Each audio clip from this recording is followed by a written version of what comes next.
देखेंगे हम लोग किसका, विधानमंडल का। विधानमंडल राज्य की शासन प्रणाली का एक महत्वपूर्ण अंग है, जिसको हमने आज लिख दिया है। राज्य शासन प्रणाली जो आपके यहाँ चलती है वो अनुच्छेद 152 से 237 तक है। इससे संबंधित जितने भी कूट वाले प्रश्न आ सकते हैं उन सब पे आज चर्चा करेंगे, उन सब का हम लोग आज एनालिसिस करेंगे और अच्छे तरीके से देखेंगे। सबसे पहले आप जान लीजिए, आने वाले कुछ प्रतियोगी परीक्षाओं में सबसे महत्वपूर्ण इस समय है बिहार और यूके। उत्तर प्रदेश का तो मई जून में आसपास में एग्जाम होगा।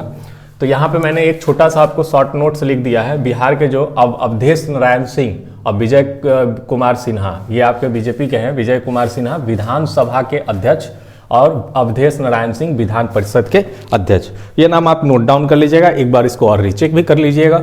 दूसरा यूपी के हैं कुंवर मानवेंद्र सिंह विधान परिषद के और हृदय नारायण दीक्षित विधानसभा के। नीतीश कुमार वहाँ के मुख्यमंत्री हैं बिहार के और योगी आदित्यनाथ यहाँ के। इसमें मैंने छोड़ा है, वो भी मैं लिख दे रहा हूँ, रघुनाथ सिंह चौहान विधानसभा के अध्यक्ष है। उत्तराखंड में विधान परिषद नहीं है।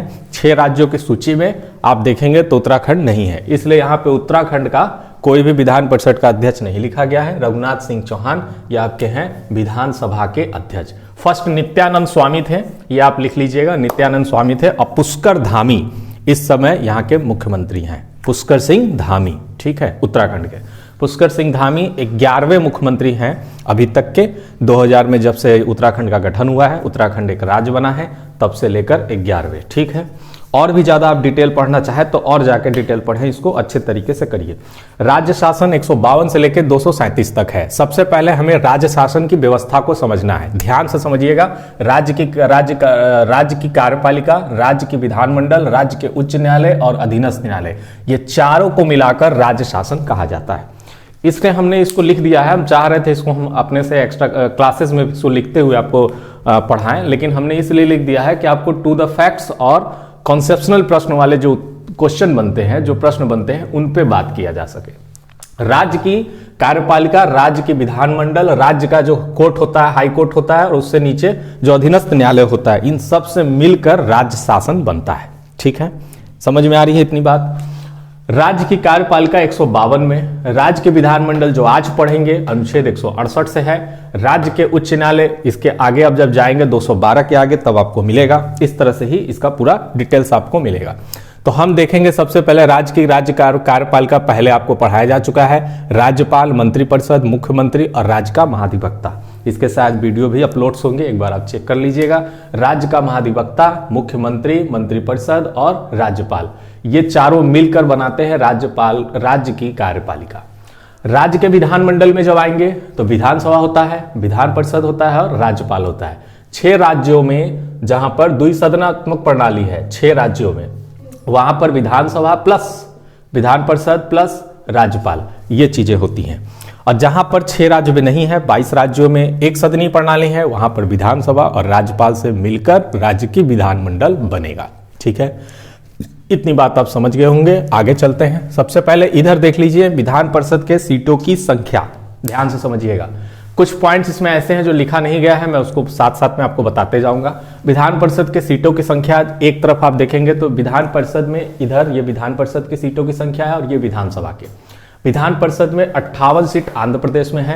आंध्र प्रदेश से संबंधित आपको एक और हम पॉइंट्स बता दें, हो सकता है आंध्र प्रदेश में सदन में पास हो चुका है, हो सकता है आंध्र प्रदेश में विधान परिषद का गठन निरस्त हो जाए, समाप्त हो जाए, जब हो जाए।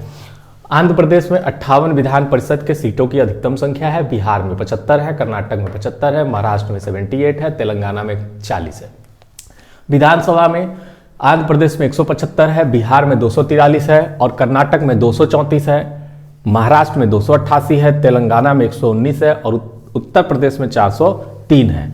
विधान परिषद उत्तराखंड में है नहीं, इसलिए यहाँ पे खाली है। विधानसभा है, इसलिए यहाँ पे 70 सीट विधानसभा में उत्तराखंड में, इसे आप ध्यान रखिएगा। इससे संबंधित बहुत सारे ऐसे चीज हैं जो भी आपको मैं बताऊंगा आगे कि कैसे इसका गठन है, क्या है। योग्यता देखिए 173 में है योग्यता, भारत का नागरिक होना चाहिए। पॉइंट टू पॉइंट 4 पॉइंट्स है, इसको आप अच्छे तरीके से एकदम उंगली पर गिनकर याद कर लीजिए। भारत का नागरिक होना चाहिए, किसी कोर्ट या किसी अधीनस्थ न्यायालय या किसी उच्च न्यायालय, अधीनस्थ न्यायालय और सर्वोच्च न्यायालय के द्वारा किसी व्यक्ति को पागल और दिवालिया घोषित न किया गया हो। पहला, वो भारत का नागरिक हो, पागल और दिवालिया घोषित न हो, किसके द्वारा न हो, कोर्ट के द्वारा। आपके द्वारा हो जाएगा तो नहीं माना जाएगा। तीसरा, 25 वर्ष की आयु विधानसभा में, याद रखिएगा 25 वर्ष की आयु पूर्ण कर चुका विधानसभा में, 30 वर्ष की आयु विधान परिषद में, अन्य लाभ के पद पर न हो। इसका भी मैंने एक दिन आपको डिस्क्रिप्शन दे दिया है। ये याद रखिएगा, कोर्ट के द्वारा पागल और दिवालिया घोषित न किया गया हो, आप और हमारे द्वारा नहीं तो भारत में अधिकतर नेता अपनी पत्नियों के द्वारा पागल ही माने जाते हैं, तो उनका गठन होता ही नहीं, उनको योग्यता मिलती ही नहीं। कार्यकाल 172, 5 वर्ष पहली बात, 5 वर्ष अधिकतम। दूसरी बात, यदि सरकार राज्यपाल से सिफारिश करे किस चीज का, कि हमारी सरकार बहुमत खो चुकी है, तो वो विधानसभा का भंग कर सकते हैं, तो 5 वर्ष से कम भी हो सकता है। बात समझ में आ गई, इसलिए 2-3 पॉइंट यहाँ मैंने छोड़े हुए हैं। शपथ इसका कहाँ है, 188 में है। शपथ राज्यपाल द्वारा प्रोटेम स्पीकर जो बनाए जाते हैं, सभापति जो बनाए जाते हैं और अध्यक्ष जो बनाए जाते हैं, उनको दिलाया जाता है राज्यपाल के द्वारा, और वो प्रोटेम स्पीकर बाकी सदस्यों को शपथ दिलाते हैं, जिसका विवरण 188 में दिया गया है। इतनी बात समझ में आएगी। इसके बाद राज्यपाल क्या करते हैं, राज्यपाल सबसे पहले अध्यक्ष को या प्रोटेम स्पीकर बोलते हैं उसको दिलाएंगे क्या, शपथ, और वो अपने सदस्यों को शपथ दिलाने का काम करेंगे। गणपूर्ति को थोड़ा ढंग से समझ लीजिए, यहां पर गणपूर्ति में राज्यसभा और लोकसभा से थोड़ा सा डिफरेंस है, बात को समझिएगा। गणपूर्ति 189 में है, 1/10 भाग या 10 से अधिक, इसको समझ लीजिए। मान लीजिए किसी सीट की संख्या अधिकतम विधानसभा में 60 है, इसका 1/10 आप निकालेंगे तो 6 आ जाएगा, लेकिन ये 10 से कम है, तो यहां कम से कम 10 चाहिए गणपूर्ति के लिए। 10 सदस्य बैठे होने चाहिए विधानसभा में अपनी कुर्सी पे, लेकिन कहीं मान लीजिए 200 है, यहां 1/10 भाग निकालिए 20 आएगा, जो 10 से अधिक है तो ये 1/10 भाग 20, काम चल जाएगा। क्लियर हो गई बातें। चलिए, अध्यक्ष और उपाध्यक्ष 178 में है। यदि पद रिक्त हो जाता है, त्याग पत्र दे देता है पद से हटाने का, यह सारी प्रक्रिया 179 में है। विधानसभा की सदस्यता अगर उनकी चली जाए, अध्यक्ष की विधानसभा की सदस्यता बनने की जो योग्यता थी, या विधानसभा जहां से विधायक बन के जीते थे वहां से उनकी सदस्यता चली जाएगी, तब भी उनका पद अध्यक्ष पद से खत्म हो जाएगा, हट जाएंगे वो। दूसरा, अगर चाहे तो विधानसभा क्या करेगी, प्रस्ताव लाके उनको हटा भी सकती है। इसके हटाने के लिए कोई विशेष प्रक्रिया या विशेष महाभियोग प्रक्रिया टाइप की कोई भी चीजें नहीं है, इसको आप स्पष्ट समझते चलिए। कार्य और शक्तियां क्या है, देखिए यही दोनों चीज में आपसे पूछा जाएगा कि कूट वाले प्रश्नों में, इसलिए आप इसको अच्छे तरीके से समझ लीजिए। विधायी शक्ति 196 से लेकर 201 तक है विधायी शक्ति। राज्य सूची और समवर्ती सूची पर कानून बनाने का अधिकार विधानसभा को होता है, यह बात याद रखिएगा, ठीक। राज्य सूची और समवर्ती सूची पर कानून बनाने का अधिकार किसको होता है, आपके विधानसभा को होता है। वित्तीय शक्तियां जो है 202 से 207 तक है। वित्त पर विधानसभा का पूर्ण नियंत्रण होता है, इसमें विधान परिषद की कोई रोल नहीं है। धन विधेयक पर पूरा विधानसभा का ही पूर्ण नियंत्रण होता है। सबसे पहले अंतिम बार भी धन विधेयक कहाँ रखाता है, विधानसभा, विधान परिषद से इससे कोई मतलब नहीं है। वार्षिक बजट जो आता है आपको पता है, वो सबसे पहले विधानसभा में रखाता है। उसके बाद यदि किसी प्रकार का टैक्स लगाना है प्रदेश सरकार को, तो विधानसभा उसकी स्वीकृति देगी, विधान परिषद से इसमें नहीं है।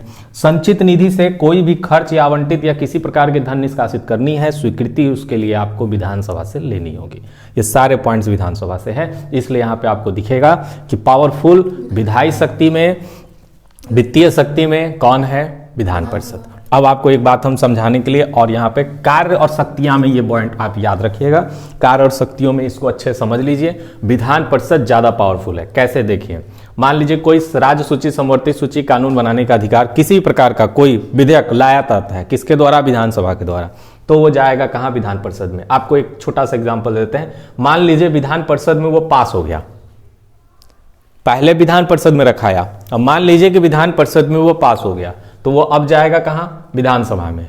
तो विधानसभा ने कहा नहीं, हम इसे पास नहीं करेंगे, तो वो विधेयक वहीं पर क्या हो जाएगा, समाप्त हो जाएगा।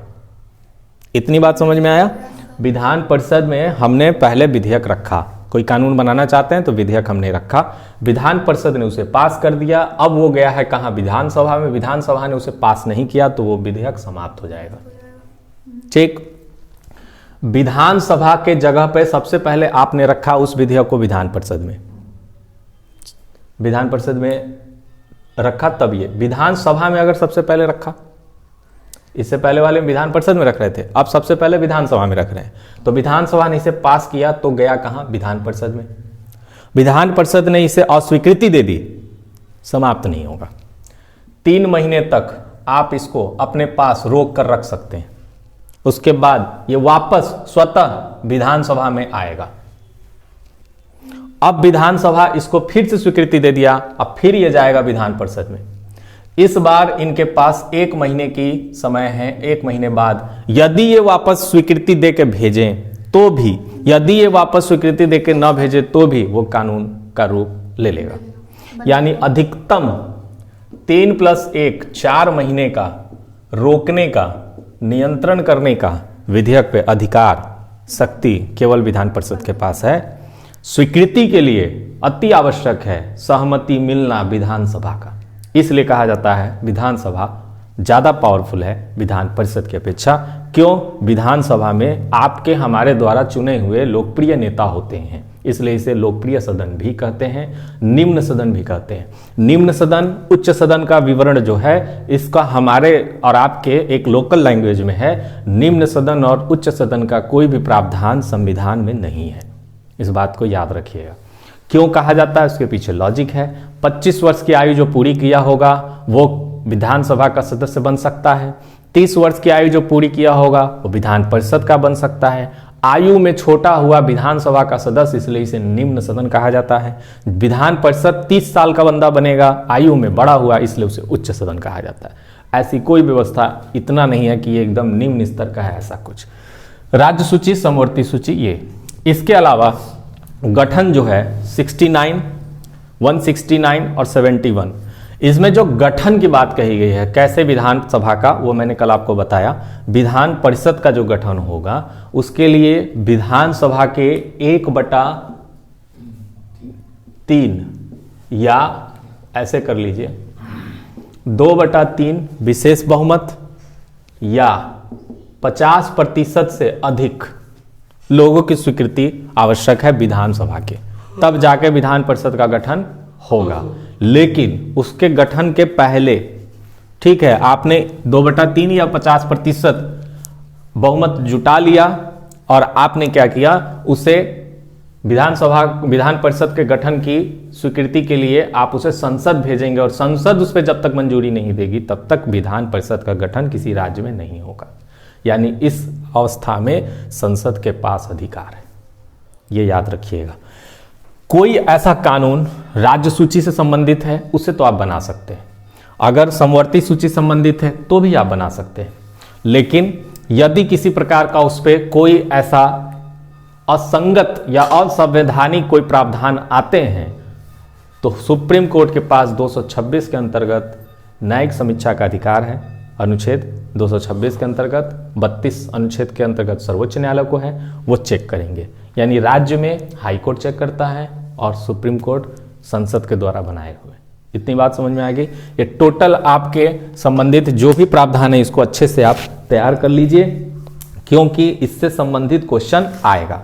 अब कुछ पॉइंट्स ऐसे हैं जो हम आपको बता दे रहे हैं। देखिए, विधान परिषद के पास कुछ विशेष शक्तियां हैं। पहले, कार्यपालिका पर पूर्ण नियंत्रण विधान परिषद का होता है।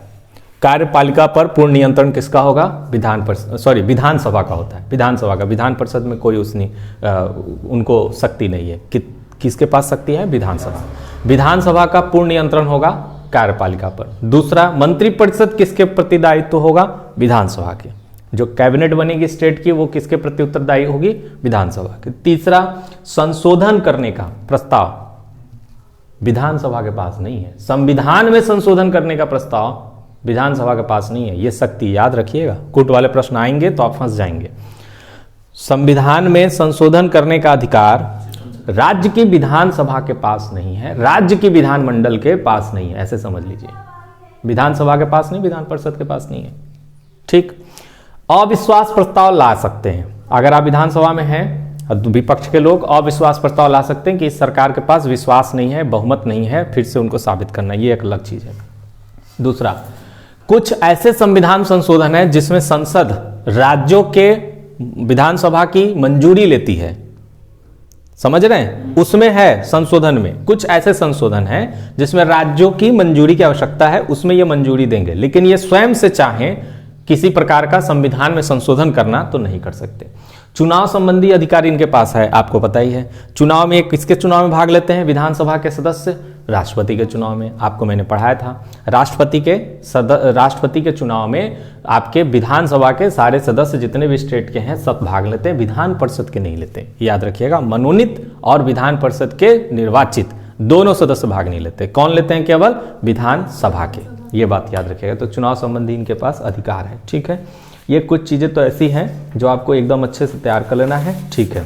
आर्टिकल 333 अनुच्छेद 333 ये राज्यपाल को शक्ति देता है, याद रखिएगा। राज्यपाल को ये शक्ति देता है कि वो एक आंग्ल भारतीय, एंग्लो इंडियन जिसको बोलते हैं, आंग्ल भारतीय समुदाय के प्रतिनिधित्व के लिए एक व्यक्ति का मनोनीत करें, ठीक है, मनोनीत करें। लेकिन इसमें भी एक बात आप समझ लीजिए, यदि वह व्यक्ति विधानसभा में जीत के आया है, एक व्यक्ति आंग्ल भारतीय समुदाय से एक व्यक्ति जीत के आया है, तब राज्यपाल अपने इस अधिकार का प्रयोग नहीं करेंगे। एक व्यक्ति का प्रतिनिधित्व हो गया, भले वो जीत के आया हो, मनोनीत होके, उससे मतलब नहीं है। तो जीत के आया है तो मनोनीत नहीं करेंगे। अगर नहीं है कोई प्रतिनिधित्व आंग्ल भारतीय समुदाय का तो एक व्यक्ति को वो मनोनीत करेंगे। यह भी आप पॉइंट याद रखिएगा, पूछा जाता है इस तरह के क्वेश्चन, ठीक है। इससे संबंधित आपके सारे चीज हो गए हैं। अब इसके अलावा आप सीधे सीधे क्या करेंगे, इसके जितने भी एमसीक्यू हैं उसको सॉल्व करेंगे, ठीक है। एमसीक्यू सॉल्व करिए। वित्तीय शक्तियां, विधायी शक्तियों पर फिर से अच्छे तरीके से इसको पढ़ लीजिए। ये सब चीजें आपको क्या करते हैं, गणपूर्ति पे भी आपसे पूछा जाता है। इन दोनों को मिक्स करके कूट वाले प्रश्न बनाए जाते हैं। कूट वाले प्रश्नों को सॉल्व करने का प्रयास करिए, तभी इनसे बचेंगे। ये आपके ऐसे टॉपिक है जिसमें ज्यादातर कूट वाले प्रश्न आपको मिलते हैं। और ये सीटों की संख्या आप याद कर लीजिएगा, बिहार पीसीएस में ज्यादातर इस तरह के प्रश्न पूछे जाते हैं, इसलिए फैक्ट टू फैक्ट क्वेश्चन पूछा जाता है, इसलिए इसको तैयार कर लीजिए।